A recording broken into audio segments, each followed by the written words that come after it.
Today we're diving into a real tragedy from the world of Jand. It's the story of a father and daughter, Lyra and Kentor Omoto. They were two incredible warriors, totally bound by a shared code of honor, a code that, in the end, would lead them to tear each other apart. We're kicking things off with this quote for a reason. It comes from the very end of the source material, and it really sets the stage. It's like a post-mortem for a family that completely imploded, and it tells you right up front, yeah, don't expect a happy ending here. So, how did it all go so wrong? Well, it all started with the very foundation of their lives, this incredibly strict warrior's creed that dictated everything it meant to be an Omoto. Now, what's so fascinating here is you can see the first little crack forming in how they saw the world. For Lyra, this code was all about personal strength, you know? A warrior's spirit must be sharper than any blade. It's what she took with her when she became a Green Lantern. But for her father, Kentor, it was a tool for control, a way to force order and stop his people from what he saw as becoming weak. And this right here is the turning point. Even though she was raised in this tradition, Lyra eventually started to see its flaws. She realized her father's code wasn't real strength at all. It was rigid, fragile, a suffocating creed that left zero room for heart or change. And that little crack in their philosophy? Well, it was about to become a giant canyon. Their different takes on what honor really meant sent them down two totally opposite paths. And wow, you can really see the split here, can't you?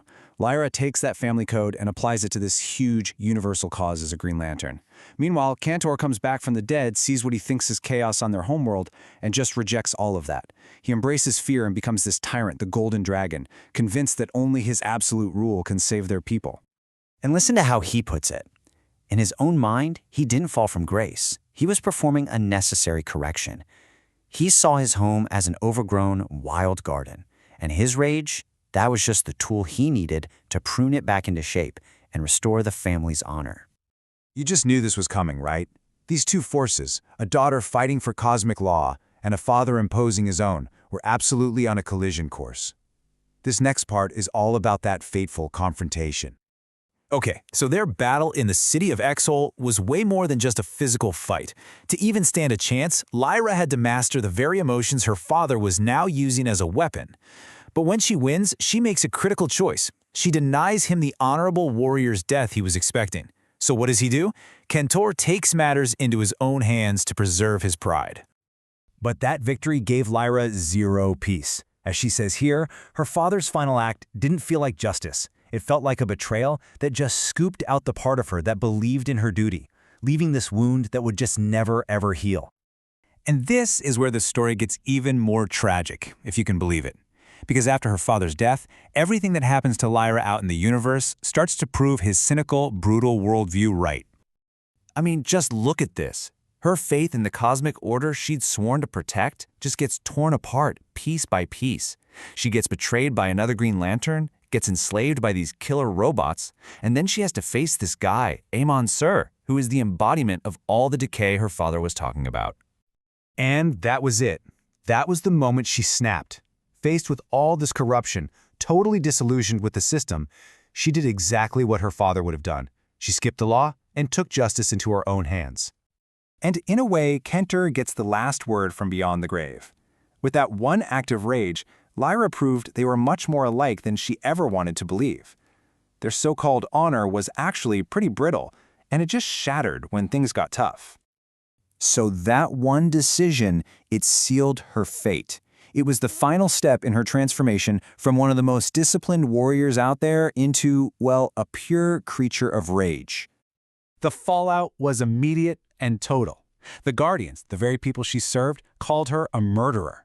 They kicked her out of the Corps, the only family she had left, and took her ring, her rank, her entire identity.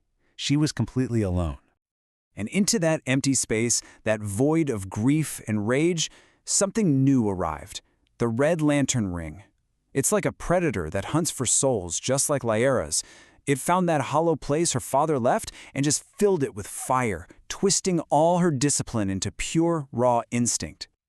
I mean, Lyra's own words here are just haunting. The warrior she once was, gone, replaced by this monster of pure, uncontrollable rage. It's the ultimate twisted version of the Omoto creed she was raised on. And so we come full circle.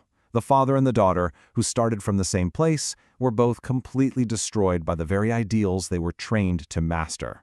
They became, just as the quote said, two sides of the same broken blade. And you can see just how similar their ends really were, even though they were worlds apart. Cantor was a victim of his own pride, the emotion he tried to use as a weapon.